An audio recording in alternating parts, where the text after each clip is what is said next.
Hello friends, स्वागत है आपके अपने चैनल जेएम ट्यूट्स में।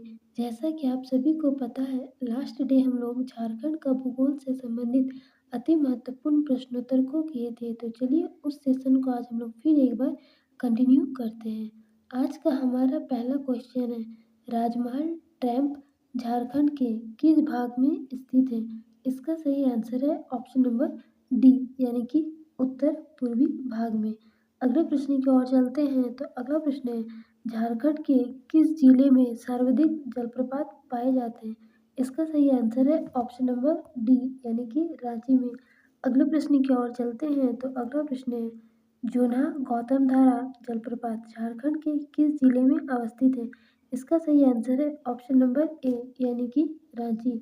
अगले प्रश्न की ओर चलते हैं। तो अगला प्रश्न है, दसम जलप्रपात किस जिले में अवस्थित है? इसका सही आंसर है ऑप्शन नंबर डी, यानी कि रांची में। अगले प्रश्न की ओर चलते हैं। तो अगला प्रश्न है, झारखंड में यूरेनियम का मुख्य उत्पादन क्षेत्र में निम्न में से कौन सा है? इसका सही आंसर है ऑप्शन नंबर बी, यानी कि जादूगोड़ा। अगले प्रश्न की ओर चलते हैं। तो अगला प्रश्न है, झारखंड की किस नदी को बंगाल का शोक कहा जाता है? इसका सही आंसर है ऑप्शन नंबर बी, यानी कि दामोदर। अगले प्रश्न की ओर चलते हैं। तो अगला प्रश्न है, हजारीबाग जिले में कोनार नदी पर किस वर्ष कोनार बांध बनाया गया? इसका सही आंसर है ऑप्शन नंबर सी, यानी कि 1954 में। अगले प्रश्न की ओर चलते हैं। तो अगला प्रश्न है, मैथन बांध 1958 में किस नदी पर बनाया गया? इसका सही आंसर है ऑप्शन नंबर ए, यानी कि बराकर नदी। अगले प्रश्न की ओर चलते हैं। तो अगला प्रश्न है, बराकर नदी पर बना बाल पहाड़ी बांध झारखंड के किस जिले में अवस्थित है? इसका सही आंसर है ऑप्शन नंबर सी, यानी कि गिरिडीह में। अगले प्रश्न की ओर चलते हैं। तो अगला प्रश्न है, टाइगर जलप्रपात झारखंड के किस जिले में अवस्थित है? इसका सही आंसर है ऑप्शन नंबर सी, यानी कि हजारीबाग में। अगले प्रश्न की ओर चलते हैं। तो अगला प्रश्न है, पूर्वी सिंहभूम जिला स्थित दलमा अभयारण्य की स्थापना किस वर्ष की गई थी? इसका सही आंसर है ऑप्शन नंबर डी, यानी कि 1976 में। अगले प्रश्न की ओर चलते हैं। तो अगला प्रश्न है, भगवान बिरसा जैविक उद्यान रांची जिले के किस प्रखंड में अवस्थित है? इसका सही आंसर है ऑप्शन नंबर सी, यानी कि और मांझी। अगले प्रश्न की ओर चलते हैं। तो अगला प्रश्न है, बिरसा जैविक उद्यान की स्थापना किस वर्ष हुई थी? इसका सही आंसर है ऑप्शन नंबर डी, यानी कि 1994 में। अगले प्रश्न की ओर चलते हैं। तो अगला प्रश्न है, झारखंड के किस जिले में जवाहरलाल नेहरू जैविक उद्यान है? इसका सही आंसर है ऑप्शन नंबर ए, यानी कि बोकारो में। अगले प्रश्न की ओर चलते हैं। तो अगला प्रश्न है, बेतला राष्ट्रीय पार्क में किस पशु को संरक्षण प्रदान किया जाता है? इसका सही आंसर है ऑप्शन नंबर डी, यानी कि बाघ। अगले प्रश्न की ओर चलते हैं। तो अगला प्रश्न है, झारखंड में स्थित बराकर नदी का अंत किस नदी में होता है? इसका सही आंसर है ऑप्शन नंबर सी, यानी कि दामोदर नदी। अगले प्रश्न की ओर चलते हैं। तो अगला प्रश्न है, तेतुलिया गर्म जलकुंड किस जिला में स्थित है? इसका सही आंसर है ऑप्शन नंबर सी, यानी कि धनबाद। अगले प्रश्न की ओर चलते हैं। तो अगला प्रश्न है, तथा गर्म जलकुंड किस जिले में स्थित है? इसका सही आंसर है ऑप्शन नंबर बी, यानी कि लातेहार में। अगले प्रश्न की ओर चलते हैं। तो अगला प्रश्न है, गोमिया का विस्फोटक कारखाना झारखंड के किस जिले में स्थित है? इसका सही आंसर है ऑप्शन नंबर सी, यानी कि बोकारो में।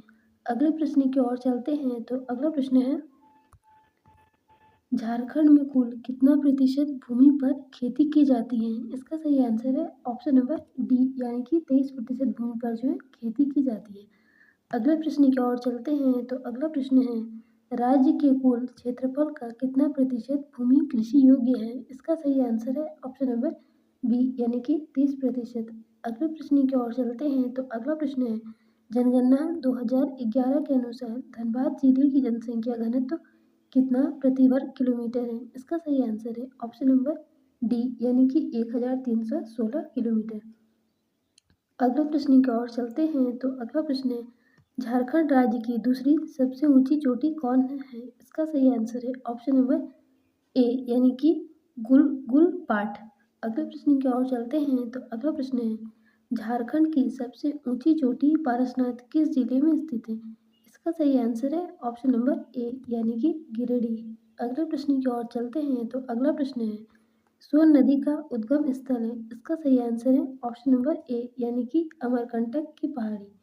अगले प्रश्न की ओर चलते हैं तो अगला प्रश्न है झारखंड राज्य में कितनी बृहद सिंचाई परियोजना है? इसका सही आंसर है ऑप्शन नंबर 8 यानी कि 8 झारखंड में बृहद सिंचाई परियोजना है। अगले प्रश्न की ओर चलते हैं तो अगला प्रश्न है जूना जलप्रपात को और किस नाम से जानते हैं? इसका सही आंसर है ऑप्शन नंबर बी यानी कि गौतम धारा जलप्रपात। अगले प्रश्न की ओर चलते हैं तो अगला प्रश्न है नेतरहाट की ऊंचाई समुद्र तल से कितनी फीट है? इसका सही आंसर है ऑप्शन नंबर बी यानी कि 3622 फीट। अगले प्रश्न की ओर चलते हैं तो अगला प्रश्न है झारखंड में सिंचाई का प्रमुख साधन क्या है? इसका सही आंसर है ऑप्शन नंबर बी यानी कि कुआं। अगले प्रश्न की ओर चलते हैं तो अगला प्रश्न है झारखंड की जलवायु को प्रभावित करने वाला कारक नहीं है। इसका सही आंसर है ऑप्शन नंबर सी यानी कि गंगा नदी।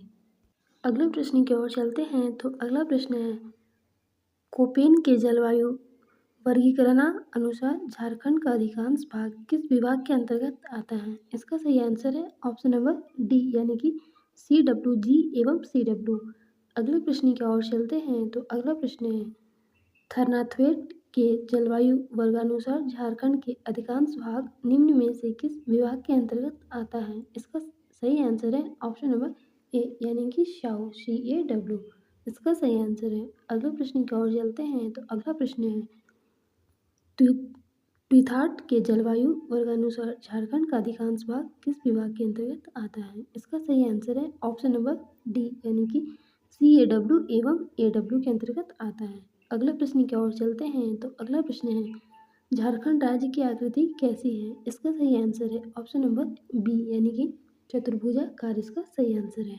अगले प्रश्न की ओर चलते हैं तो अगला प्रश्न है झारखंड का कौन सा जिला ओडिशा को स्पर्श करता है? इसका सही आंसर है ऑप्शन नंबर बी यानी कि पश्चिमी सिंहभूम इसका सही आंसर होगा। इसका सही आंसर पश्चिमी सिंहभूम है।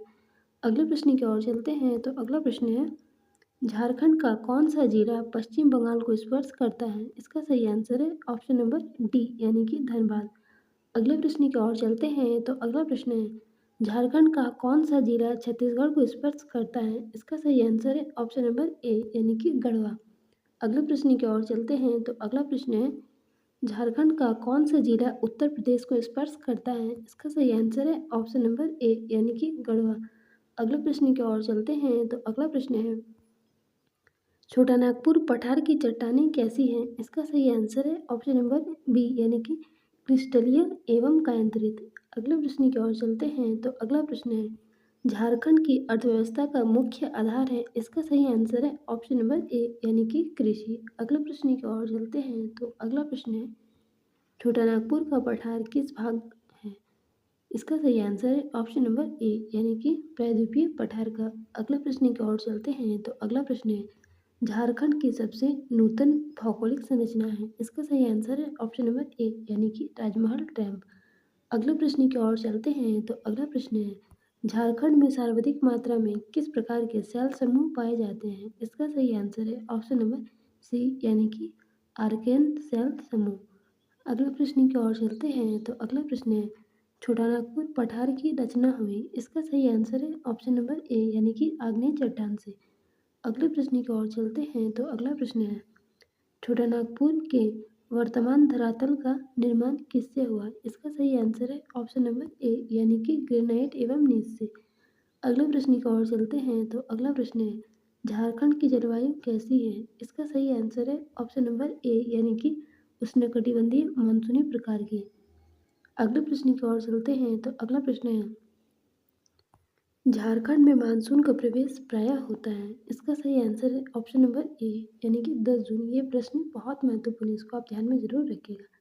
अगले प्रश्न की ओर चलते हैं तो अगला प्रश्न है झारखंड में वर्षा किस मानसून से होती है? इसका सही आंसर है ऑप्शन नंबर बी यानी कि दक्षिण पश्चिम मानसून से। अगले प्रश्न की ओर चलते हैं तो अगला प्रश्न है झारखंड में सर्वाधिक गर्मी कहाँ पड़ती है? इसका सही आंसर है ऑप्शन नंबर बी यानी कि जमशेदपुर में। अगले प्रश्न की ओर चलते हैं तो अगला प्रश्न है दामोदर नदी की लंबाई झारखंड में है। इसका सही आंसर है ऑप्शन नंबर सी यानी कि 290 किलोमीटर।